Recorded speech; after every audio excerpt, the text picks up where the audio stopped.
Hey everybody, welcome back to the Blockbusters show. I'm Adam Sykes, and continuing with the last episode we did where we talked about Gary Coleman for safety's sake, I decided to look at this little advice film from 1986, and it's called How Can I Tell If I'm Really in Love? Since, February, month of love, Valentine's Day, gonna come up soon, I decided I would look at this before I would eventually look at it like an actual movie.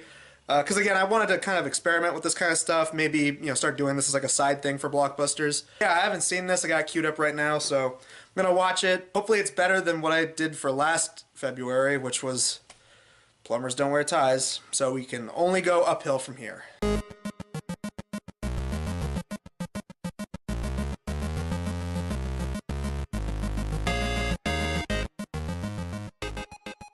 So how do I describe what I just sat through? It's basically over 30 people, a lot of which being, I forget if they said high school students or college students, talking about relationships and giving advice on relationships. If it was edited by a wannabe MTV from the late 80s, early 90s. The actual segments of people being interviewed to give their experiences on relationships and stuff, some of that ranges from just kind of being bland. It's rainbows and stars and all the fun things in life. Well, I know about love, like love my parents, love my dog, but love my boyfriend, I don't know about that. And some of it just comes off as just a little bit creepy. It was love at first sight, but I was only 10 and he was 17. What I think is the most bizarre out of all the advice that's given in this film is they have a segment where they're using this analogy of love is like a stepladder. And I feel like they only did that comparison because they just happened to have a stepladder on set and they wanted to fill time in the video, so that's what they went with. A stepladder. You start very slow. You start with the first step and continue on. But then you get to the celebrities. And by celebrities, I mean we have Justine and Jason Bateman, which, who thought it was a good idea to have a brother and sister give romantic advice? That they have like such awkward chemistry on screen. Well, I don't think it's something that you have to accomplish in order to go on with the rest of your life. Losing your virginity? Yeah, what's the big deal?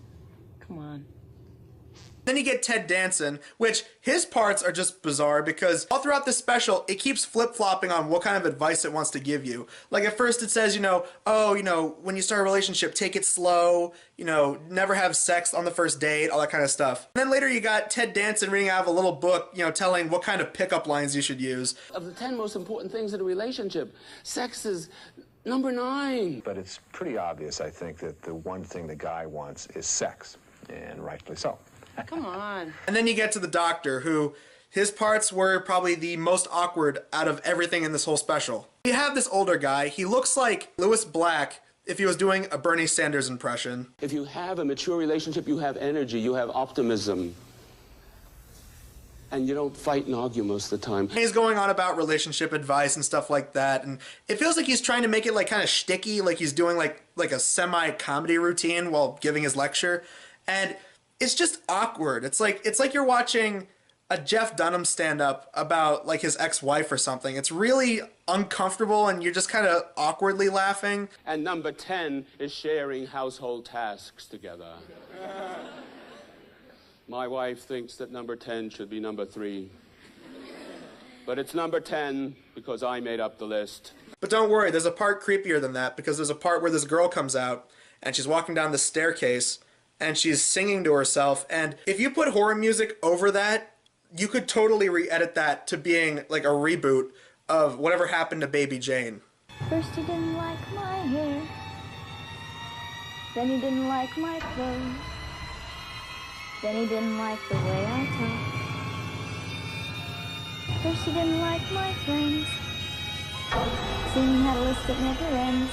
Like I mentioned earlier, and this is my biggest criticism with this whole special, it's the way that it's edited. Not only is there like over 30 people in this whole special that are being interviewed, but the way it's edited, sloppily they will cut off sentences. They have these weird like animations and stuff popping up on the screen, these graphics of like clip arts in the corner or like a squiggly line showing up on the screen with like a fluorescent color around it. And then you get to the musical numbers. This almost 50-minute advice film from the 80s has montages and musical numbers in it.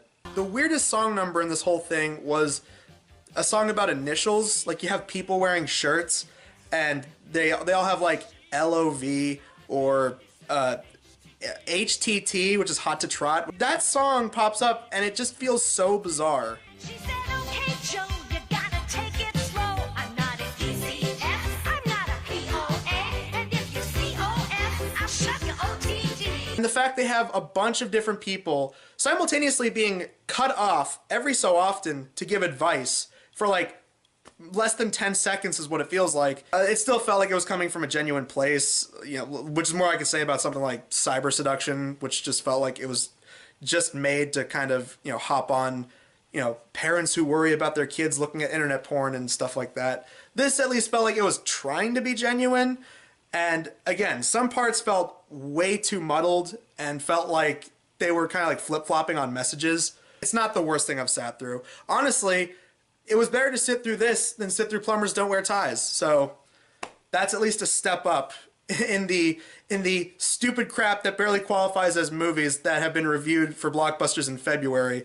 I feel like if you watch it ironically with a bunch of friends to make fun of it, it's not really a so bad it's good classic like something like Oogie Loves that we looked at last time. But I feel like it's one of those things where if you do watch this kind of stuff to make fun of it, then it should be a relatively easy sit through. And next time we're going to be looking at a romantic comedy from 2011. It's called What's Your Number? I remember watching it once on TV for like half an hour, and now I feel like I'm going to have to go back and see how it actually holds up. So look forward to that in a couple of days. Until then, I'm Adam Sykes, and I will see you guys in the next video. If you love me, if you love me, if you love me.